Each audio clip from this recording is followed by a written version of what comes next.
ഗുരുവിനും ഗുരുപരമ്പരയ്ക്കും പ്രണാമം. ജ്ഞാനജിജ്ഞാസുക്കൾക്ക് വിനീത നമസ്കാരം.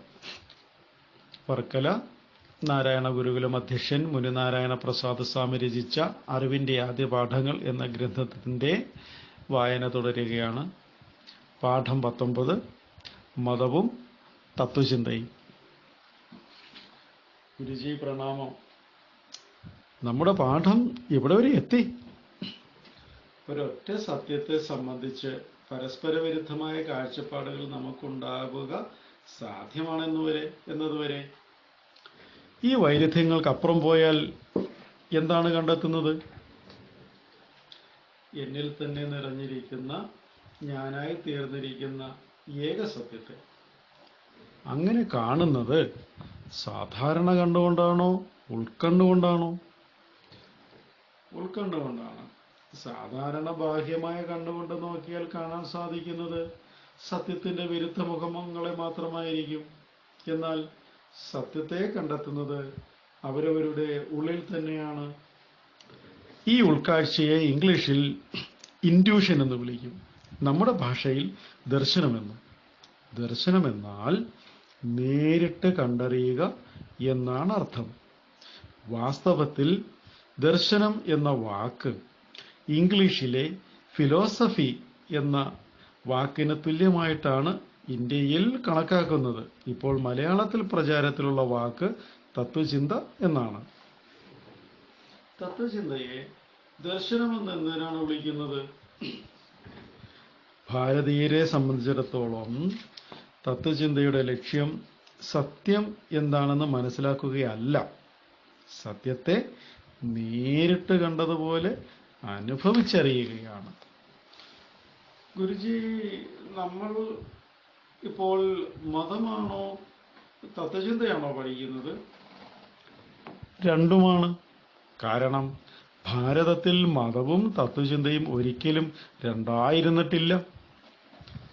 നമ്മുടെ കോളേജുകളിലും യൂണിവേഴ്സിറ്റികളിലും തത്വചിന്ത പഠിപ്പിക്കുന്നുണ്ട്, മതം പഠിപ്പിക്കുന്നതേ ഇല്ലല്ലോ. അതിന് കാരണം നമ്മുടെ സ്കൂളുകളിലും യൂണിവേഴ്സിറ്റികളിലും ഇപ്പോഴുള്ള വിദ്യാഭ്യാസ രീതി പാശ്ചാത്യ ലോകത്ത് നിന്ന് ഇറക്കുമതി ചെയ്തതാണ് എന്നതാണ്. മതവും തത്വശാസ്ത്രവും പാശ്ചാത്യ ലോകത്ത് വേറെ വേറെ പഠന വിഷയങ്ങളാണ്. അവിടെ ക്രിസ്തീയ സഭകളും പുരോഹിതന്മാരുമാണ് മതകാര്യങ്ങൾ പഠിപ്പിക്കുന്നത്. അവരുടെ കാഴ്ചപ്പാടിൽ തത്വചിന്ത യൂണിവേഴ്സിറ്റികളിൽ പഠിക്കാനുള്ള അക്കാദമിക വിഷയം മാത്രമാണ്. ഈ വ്യത്യാസം എങ്ങനെയുണ്ടായി? പണ്ടുകാലത്ത് പാശ്ചാത്യ ലോകത്തും മതവും തത്വചിന്തയും തമ്മിൽ വേർപിരിഞ്ഞിരുന്നില്ല. അവിടെ അത് ആദ്യം രൂപപ്പെട്ടത് ഗ്രീസിലും പിന്നെ റോമിലുമാണ്. ക്രിസ്തുമതം ഉണ്ടാകുന്നതിന് മുമ്പായിരുന്നു അത്. അന്ന് തത്വചിന്ത എന്നാൽ പ്രകൃതിയെ പഠിക്കുക, ആ പാഠത്തെ മതാചാരമാക്കി തീർക്കുക എന്ന തരത്തിലായിരുന്നു. അവർക്ക് അന്നറിയാമായിരുന്ന മതം നമ്മുടെ പുരാണങ്ങളിൽ കാണുന്നതിന് സമാനമാണ്. ആ മതങ്ങളെ പേഗൻ മതങ്ങൾ എന്നാണ് പിൽക്കാലത്ത് ക്രിസ്തുമത പണ്ഡിതന്മാർ വിളിച്ചത്. ക്രിസ്തുമതത്തിന്റെ വരവോടുകൂടി തത്വചിന്ത എന്നതിന്റെ അർത്ഥം പോലും മാറി. ബൈബിളിലെ വിശ്വാസ പ്രമാണങ്ങളെ എങ്ങനെയാണ് വിശദീകരിക്കുകയും മനസ്സിലാക്കുകയും ചെയ്യേണ്ടത് എന്നതായി തീർന്നു തത്വചിന്തയുടെ അർത്ഥം. മധ്യകാലഘട്ടത്തോടുകൂടി ക്രിസ്തുമതം പാശ്ചാത്യ രാജ്യങ്ങൾക്കും സർക്കാരുകൾക്കും സ്വീകാര്യമായ ഏകമതമായി തീർന്നു. രാജ്യഭരണം ക്രിസ്തുമത തത്വങ്ങളെ അടിസ്ഥാനമാക്കിയുള്ളതായി മാറി. ക്രിസ്തുമതം സർക്കാരുകളുടെ പിൻബലമുള്ള മതമായി. ക്രിസ്തുമതത്തിൽ വിശ്വസിക്കാൻ തയ്യാറല്ലാത്തവരെ കഠിനമായി ശിക്ഷിക്കുകയോ കൊല്ലുകയോ ചെയ്തു. അങ്ങനെ ക്രിസ്തുമതത്തെ പ്രബലമാക്കി തീർക്കുന്നതിന് വേണ്ടി ജനങ്ങൾ സഹിക്കേണ്ടി വന്ന മതപീഡനത്തെ ഇൻക്വിസിഷൻ എന്നാണ് ചരിത്രത്തിൽ വിളിച്ചു പോരുന്നത്. ആ കാലഘട്ടത്തെ ഇരുണ്ട കാലഘട്ടം, ഡാർക്ക് ഏജ് എന്ന് വിളിച്ചു പോരുന്നു. ഗലീലിയോ, ബ്രൂണോ തുടങ്ങിയ ശാസ്ത്രജ്ഞന്മാരുടെ കഥ താൻ കേട്ടിട്ടുണ്ടല്ലോ. അവർ കൊണ്ടുവന്ന പുതിയ ശാസ്ത്രസമ്മതമായ ആശയങ്ങൾ ക്രിസ്തുമതത്തിലെ വിശ്വാസ പ്രമാണങ്ങൾക്കും ക്രിസ്തീയ സഭകൾക്കും സ്വീകാര്യമായിരുന്നില്ല. അതുകൊണ്ട് ആ ശാസ്ത്രജ്ഞന്മാരെ ക്രൂരമായി പീഡിപ്പിക്കുകയും കൊല്ലുകയും ചെയ്തു. ഈ ഇൻക്വിസിഷനും മതവും തത്വചിന്തയും തമ്മിൽ വേർപിരിഞ്ഞതും തമ്മിൽ എങ്ങനെ ബന്ധപ്പെട്ടിരിക്കുന്നു?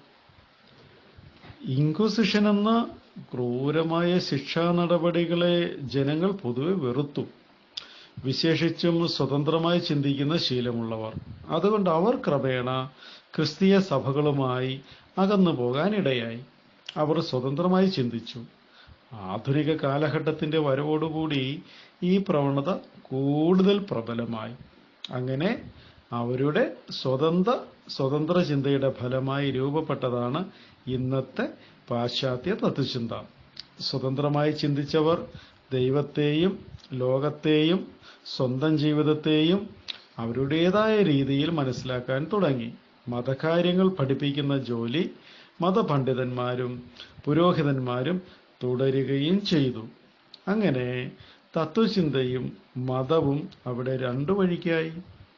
എന്നാൽ ഈ ദുര്യോഗം ഭാരതത്തിൽ സംഭവിച്ചില്ല. ഇവിടെ ഇപ്പോഴും തത്വചിന്ത മതത്തെ സംബന്ധിക്കുന്നതാണ്. മതമില്ലാത്ത ഒരു തത്വചിന്ത ഭാരതത്തിലില്ല, തത്വചിന്തയില്ലാത്ത മതവുമില്ല. തത്വചിന്തയിൽ കൈകാര്യം ചെയ്യുന്ന വിഷയങ്ങൾ എന്താണ്? ഫിലോസഫി എന്ന വാക്കിന്റെ അർത്ഥം അറിവിനോടുള്ള സ്നേഹം എന്നാണ്. നമ്മുടെ ജീവിതത്തെയും നമ്മളെയും ആകെയുള്ള സത്യത്തിന്റെ ഭാഗമായി കാണാൻ സഹായിക്കുകയാണ് തത്വചിന്ത ചെയ്യുന്നത്. ഞാൻ ആര്, ഈ ലോകം എവിടെ നിന്ന് എങ്ങനെ ഉണ്ടായി, ഈ രണ്ട് ചോദ്യങ്ങൾക്കാണ് എല്ലാ തത്വചിന്തകരും ഉത്തരം കണ്ടെത്താൻ ശ്രമിക്കുന്നത്. ബാഹ്യമായി കാണാവുന്ന സകലത്തിന്റെയും പിന്നിലിരിക്കുന്ന അജ്ഞേയമായ സത്യം കണ്ടെത്തുക എന്നതും തത്വചിന്തയിൽ പെടും. മറ്റൊരു തരത്തിൽ പറഞ്ഞാൽ, നമ്മൾ കാണുന്ന ലോകം, ദൈവം അഥവാ പരമമായ സത്യം എന്നീ മൂന്ന് വശങ്ങളെ ചേർത്ത് വെച്ച് ഒന്നായി കാണാൻ സഹായിക്കുകയാണ് എല്ലാ തത്വചിന്തയും ചെയ്യുന്നത്. ഭാരതീയരുടെ ദർശനം ഇത് തന്നെയാണോ കൈകാര്യം ചെയ്യുന്ന വിഷയം? തന്നെയാണ്. രണ്ട് മുഖ്യമായ പ്രശ്നങ്ങൾക്ക് ഭാരതീയ ദർശനം എന്ത് ഉത്തരമാണ് കണ്ടെത്തുന്നത്? അതിനുള്ള ഉത്തരമാണ് ഈശാവാസി ഉപനിഷത്ത് നൽകുന്നത്. പരമമായ സത്യം ഒന്നേ ഉള്ളൂ, അത് എങ്ങും നിറഞ്ഞിരിക്കുന്നു. അതിനെ ഇവിടെ ഈശൻ എന്ന് വിളിച്ചിരിക്കുന്നു. നമ്മളും നമ്മൾ കാണുന്ന ലോകവും ആ ഒരൊറ്റ സത്യം പലതരത്തിൽ രൂപം പകർന്നത് മാത്രമാണ്. ഇതാണ് ഉപനിഷത്തുകൾ നൽകുന്ന സത്യം.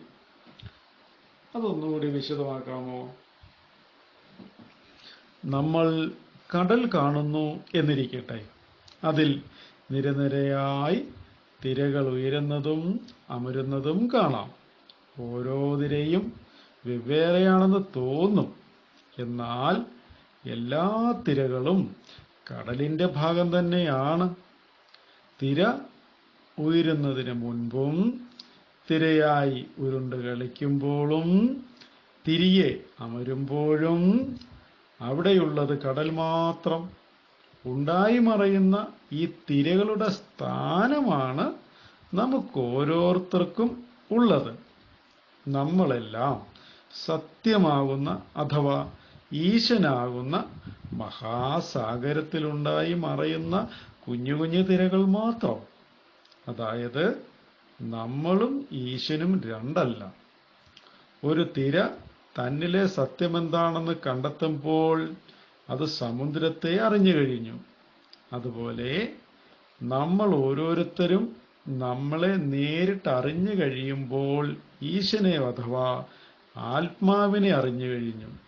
ഏതൊന്നിനെയും കാണുന്ന ദ്രഷ്ടാവായ നമ്മളുണ്ട്, കാണപ്പെടുന്ന പ്രപഞ്ചമുണ്ട്, കാണുന്ന പ്രവൃത്തിയുമുണ്ട്. ഈ മൂന്നിനെയും ചേർത്ത് ത്രിപുടി എന്നാണ് വിളിച്ചു പോരുന്നത്.